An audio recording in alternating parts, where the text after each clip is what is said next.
It wasn't that long ago that if you wanted a job in sustainability, you were looking for one very specific person in a company, probably tucked away in some corner office. Well, that world, it has been completely turned on its head.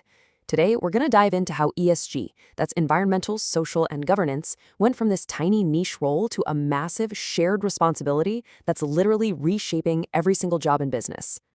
And this, right here, just nails the whole shift perfectly.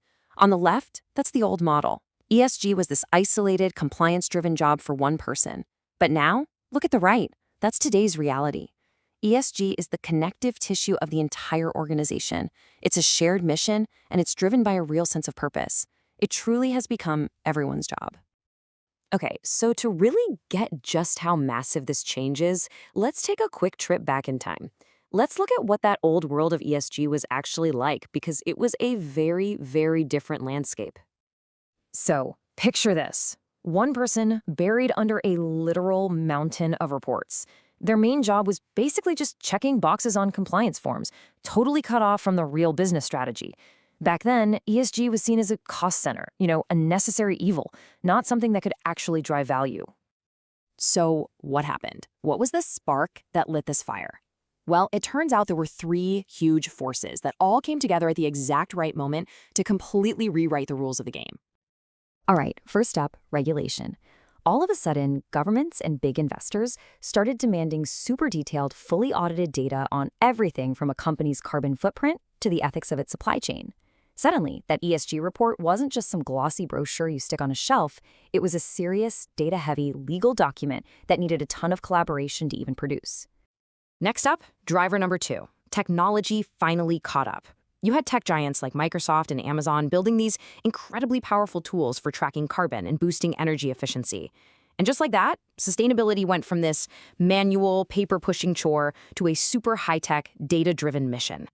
And the third piece of the puzzle? Well, it's us. It's people. The culture completely shifted. A whole new generation of workers. We're talking millennials and Gen Z. They came into the workforce and they just expected more. For them, a company's stance on climate change and ethics isn't just a nice-to-have, it's a non-negotiable. They're picking careers based on purpose, not just the paycheck. So you've got these three huge forces, regulation, tech, and culture, all hitting at the same time. It was the perfect storm, really. And the result? Sustainability finally broke out of its silo and started weaving itself into the very DNA of every single department. Now, this is my favorite part, this idea of connective tissue. I just love this metaphor. ESG isn't just another department anymore, like an arm or a leg of the business. No, it's the network. It's the ligaments and tendons holding the whole body of the company together, making sure every single part is moving in the same direction towards a common, responsible goal. And here's what that actually looks like day to day. Over in tech, you've got engineers whose job it is to optimize code specifically for energy efficiency. Meanwhile, in finance, analysts are baking climate risk data directly into their investment models. HR is now responsible for measuring real outcomes on things like DEI, that's diversity, equity, and inclusion, and employee well-being. And marketing, their job is shifting away from greenwashing and towards using real hard data to tell an authentic story about the company's impact. So here's the big question, right? If ESG is everyone's job, what does that mean for your job? What does it mean for your career? Because this is where things get really, really interesting. What we're seeing is this explosion of brand new hybrid roles. And these aren't just old jobs with the word sustainability tacked on at the end. No way. These are fundamentally new positions that demand a blend of traditional expertise, like, say, product management or data science, with a really deep understanding of sustainability principles. And the demand for these roles? Oh, it's just off the charts. I mean, to put it in perspective, LinkedIn saw a 75% jump in job postings with ESG in the title in just 1 year. Jobs like sustainability analyst and climate risk officer are some of the fastest growing careers on the market, period. The opportunity here is absolutely enormous. And this really gets to the core of it all. Sustainability isn't some separate career path anymore. It's an essential skill, kind of like a software update that enhances every single profession. The most valuable people in the future are going to be the ones who can apply that ESG lens to whatever it is they already do best.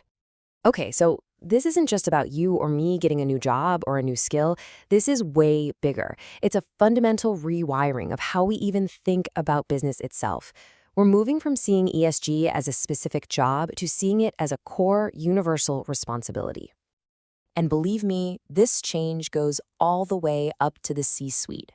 The next generation of top leaders absolutely must be fluent in sustainability. We're talking about CFOs who have to account for carbon just as rigorously as they account for cash, CIOs who are being judged on the energy efficiency of their data centers, and CEOs. They're now being evaluated not just on profit, but on their company's resilience and its overall sense of responsibility. Which brings us to probably the single most important takeaway from all of this. ESG is not a job title. It's a mindset. It's all about weaving a sense of responsibility and long-term thinking into every single decision, every process, and every employee in the entire company. So, we're left with this question, and it really just perfectly sums up this whole transformation. The debate over who's in charge of ESG is over. The responsibility for building a sustainable business doesn't belong to one person or one department anymore. It belongs to all of us. The only question left is, what part are you going to own?